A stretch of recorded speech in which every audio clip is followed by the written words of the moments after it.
Joining us now to discuss, Congressman Greg Murphy. Congressman, your feeling about what's going on with China?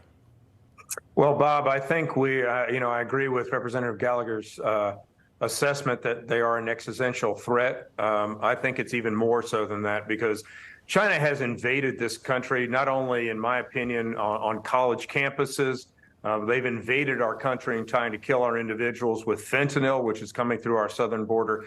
And let's be very, very clear. The COVID virus, in my opinion, Bob, I'm a physician, been one for 30 plus years. You know, when it looks like a duck, smells like a duck, it is a duck. They have a very, very porous lab, and you will never be able to convince me otherwise that this virus that caused 20 million deaths worldwide did not come from inside that lab. Whether intentionally or not, we'll never know the idea about that. I would say unintentionally.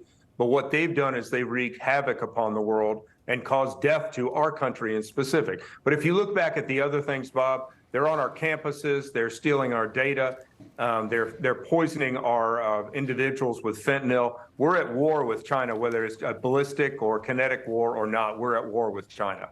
Congressman, should there be some sort of repercussions for China in response to the Wuhan leak?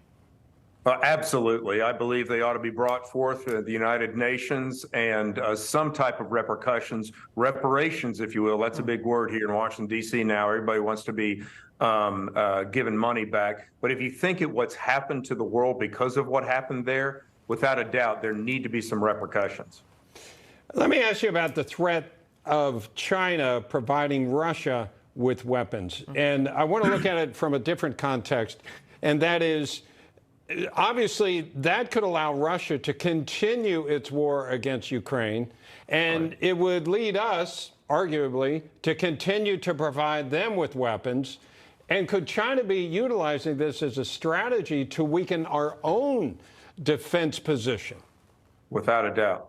Without a doubt, Bob. And I've said this many, many times. I'll start back. I believe the Ukrainian conflict started when Biden went against his generals' recommendations, withdrew cowardly from Afghanistan, left an absolute vacuum. And then Putin said to his generals, dust off the invasion plans, because just like when Obama was there, we invaded Crimea, there won't be a strong America. So now we are fighting a proxy war with Russia via Ukraine. And China's using an absolute window of opportunity to provide Russia more so that we'll pour more into Russia. And then soon enough, we're going to see an invasion of Taiwan when we've poured so much of our heart and soul into supporting Ukraine that this will happen with Taiwan. It's not hard to look at that picture.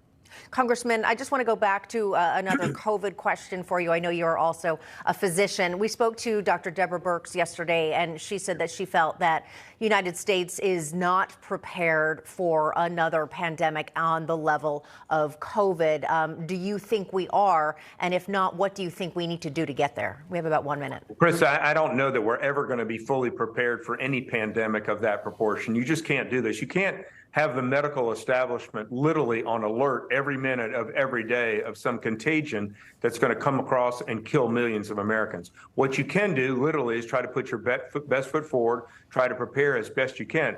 But remember, we had millions of people die from cancer last year, from heart disease, many other disorders. We directed so much resources into COVID that many individuals in the country died from cardiac disease, cancer needlessly. So not only people died from COVID, but they died because we diverted so many resources to it. We can be prepared as best we can, but for another contingent like this, I just don't think it's realistic. All right. We appreciate your insights. Congressman Greg Murphy, thank you. Thank you.